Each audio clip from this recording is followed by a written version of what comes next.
Good evening, ladies and gentlemen. I'm Dr. Dojinshi, and welcome back to another episode of Hentai Reviews, the only series where we have about as much schedule as, well, most people's deployment in the militaries. Thank each and every one of you for serving, who is watching this and has military experience. To all those who don't watch this and have military experience, God bless your souls and about the 97% of the time you spend in your bunkers waiting to get deployed.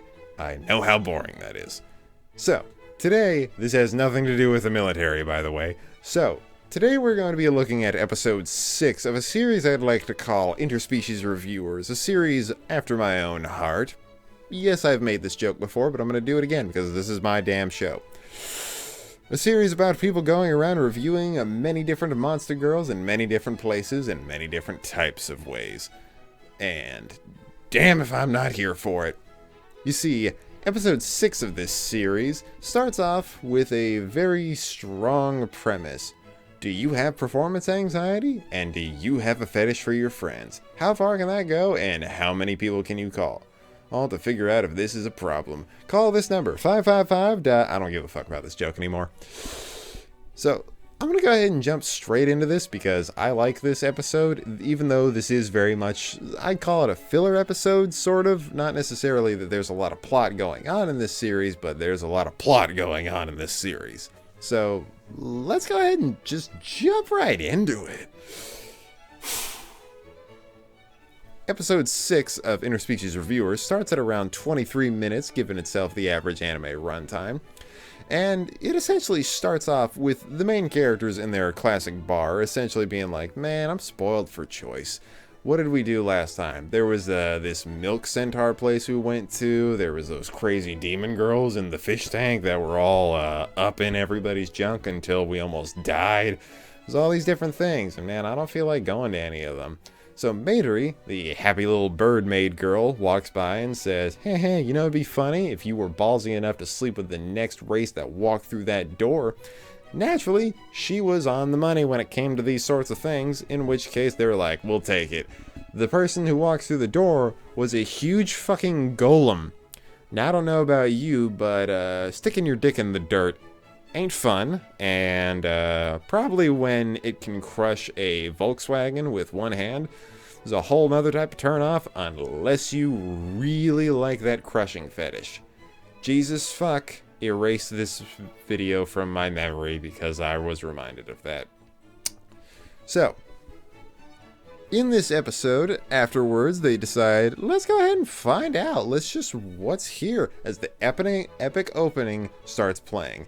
And if you'd forgotten, we're on our way to 1,000 subscribers, but in the middle of it, we're going to start giving out some different sorts of incentives to make sure that we get to higher levels and to make sure that a lot of people subscribe because I really like doing this and I really hope a lot more people can watch this.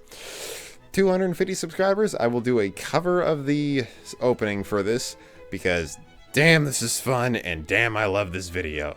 Oh, and damn, I love the music. I sing along to it as much as I can, but this is all in Japanese. I am white. If you want to watch me fail miserably, 250 subscribers, I will be doing it. 1,250. So, with that out of the way, after the epic opening starts playing, they start walking off trying to find what they would only call a golem harem area. That they're about as confused as everybody else. I'd personally just call that like a pottery class because there's a lot of clay there and you're going to be making a lot of holes.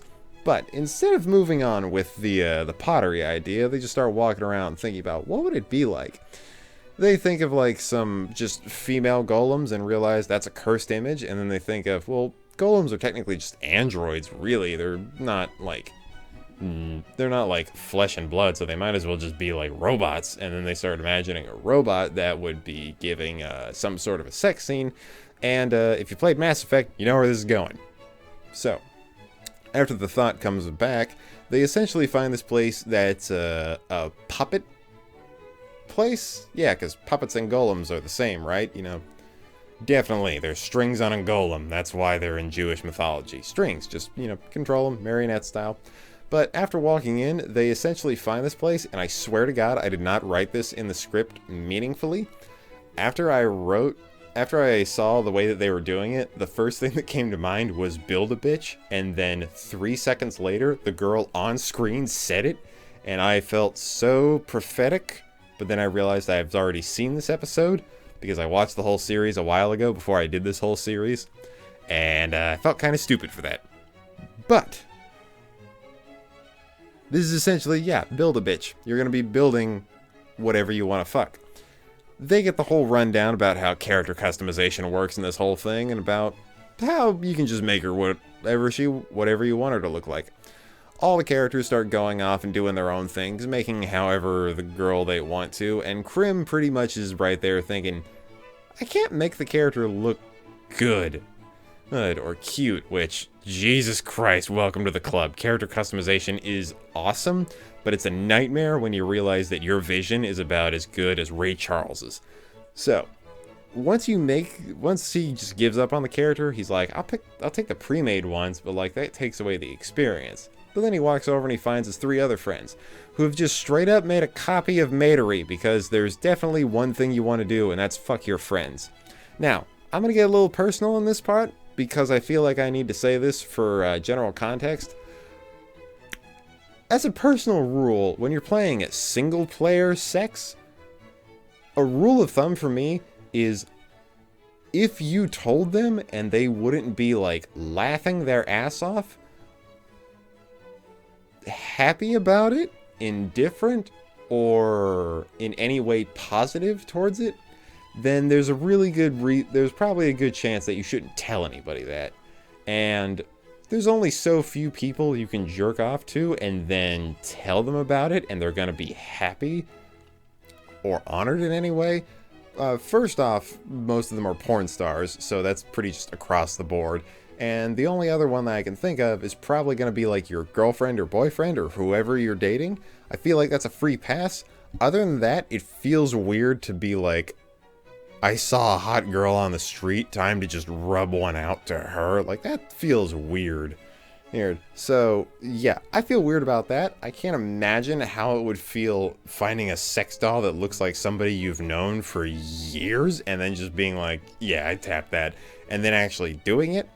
But, nonetheless, after the little halfling dude makes it, he offers to make 2 more clones for the friends and then makes a 4th one for Krim, because Krim just straight up gives up and he's like, do you want one, man? And Krim's like, yeah, I do. And it immediately cuts back to the bar as they're all essentially sitting around eating, doing like they normally do. Matery's reading the reviews and wonders why it's so high, because a lot of their scores are crazy high, 8s and above across the board.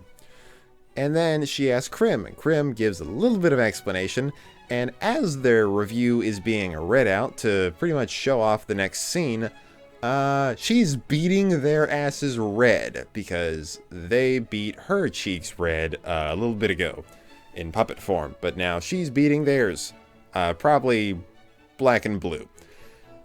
So during that whole ass-kicking scenario is scene number 1. Scene number one runs from 9 minutes and 15 seconds to 10 minutes and 50 seconds. A minute 35, not necessarily the longest, but also you're pretty much just getting one scene of a whole bunch of different versions of one girl. Not necessarily the best, but still fun. And naturally, after the scene itself concludes, they take a few days off. And after taking a few days off and realizing that you're not supposed to, jerk off to your friends or have sex with clones of them, remember, kids, don't have sex with clones of somebody that you're friends with, no matter how hot they are. Just make a clone of yourself and then go fuck yourself. It's what I would do, and it's what Jesus would do. I don't know about that second part, but I'm guessing. So, afterwards on the entire thing, they decide to head back into the bar, and they realize the bar is filled with, how can I put it? Shadow people or demon people, however you want to put it. They're kind of just like, they radiate darkness around them. Krim not feeling too good because, hey, radiant souls do not do well around the darkness because you can only light it up so much before it sinks into you. Rest in praise the sun, my boy. But afterwards, they just decide, let's go find somewhere that's a little bit brighter. And then they decide to go and soak up the brightness by finding what I can only describe as a light elf harem. And after walking inside, they get the rundown of everything. They are greeted at the door by a lovely lady who is lovingly censored by the amount of light that emanates from her boobs to everything below the waist. Damn you, light. But as they get the rundown for it, they decide to walk in and make sure that everything's on the up and up, and they realize that there are no walls or beds. This is an open love area that is so bright that nobody outside of the area can actually see in, so they have that privacy. But once your eyes adjust to the brightness and they walk inside, you're pretty much in a brightly lit room with a whole bunch of people getting it on hard. So, naturally, they're a little bit squeamish, but they start going at it none the same as scene number 2 kicks in. Scene number 2 running from 17 minutes and 25 seconds to 19 minutes and 30 seconds. And pretty up and down reviews. Stunk being the one who gives it the highest review of a 7 out of 10 for the fact that, you know, good sex, not really necessarily like shy about anything, no performance anxiety going on.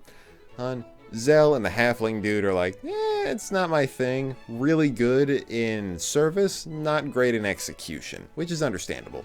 And then Krim gives it a 0 out of 10 because he has horrible performance anxiety, even though he has the biggest dick in the room, which feels a little weird. I thought biggest dick in the room meant you were supposed to be the most confident, but hey, things can change, I guess.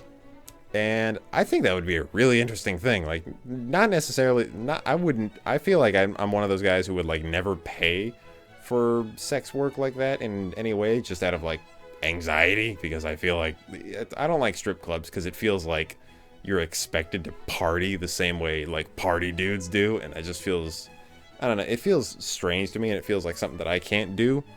But then you go to a place like that, and it's just, like, open, and everybody's going nuts and crazy. That'd be an interesting experience. I wouldn't necessarily say that I'd put myself into it, but I definitely feel like that would be something that I'd want to, like, see. That, I don't know, something about that, like, hippie free love thing. That always resonated in here. But, yeah, afterwards of the scene of them giving all their different reviews for it, they start to pan out as the epic ending music does not play, actually. It plays a slower, more melodical sort of thing as a parade of different things go by as they introduce a lot of different stuff. And I think I remember this only happening once or twice throughout the series, because the epic opening I remember really liking. I remember it came back. That being said, I'm pretty sure that's where episode 6 of Interspecies Reviewers ends. And, yeah. This is a great series. I love it. It's fun, it's lighthearted, it's goofy, it's super hot with a whole bunch of different ideas that go through it, and damn if I ain't impressed every time I see something new. Even though I technically haven't seen anything new because this is the second time I'm watching it, but regardless. This is a good series and I'd recommend it. This is definitely like the filler episode that, like, it's not necessarily the hottest or necessarily the most impactful when it comes to a lot of different stuff. Hell, there's not even a lot of backstory on a lot of different characters. There's really just, like, Krim doesn't like being around, like, darkness-based creatures, which can be construed as racist, but then again, when you're in a world full of different monsters and demons and just overall, like, fantasy races, then what does racism really mean? Because there's, like, 6 different races, and everybody on this planet hates each other already, but then you get to, like, X-Men levels where there's, like, 12 billion, and then it just gets crazy. I don't know. No. Fantasy problems aren't the same as normal problems, and we can work it out. So, that was episode 6 of Interspecies Reviewers, and thank y'all for being here. We are on our way to 1,000 subscribers, because holy hell, that sounds like something that I would have never been able to achieve, and I feel like it is actually within grasp. That's like saying I wish I could get to 1,000,000 subscribers at 10,000. Like, that's a long way away, but it's not impossible. I may not have delusions of grandeur when it comes to, like, being one of the biggest people up there, like Mr. Beast or all these different people, but still, thinking about me actually getting further on this whole goofy setup that I've got, is a dream come true being where I am right now. Thank you everybody for giving me the slightest amount of a chance, and thank you for subscribing and actually liking what I do, even if you're only here to get the names of something that you can walk off to. But until next time, thank y'all for being here. Subscribe if you're new, and have fun with the rest of it. But until next time, thank y'all for being here. Have a nice day. Fuck, I messed it up. Okay, let's try that again. And remember, have a nice day. Don't be a dick. There's too many of them. And wash your fucking hands. I have been the doctor. Peace.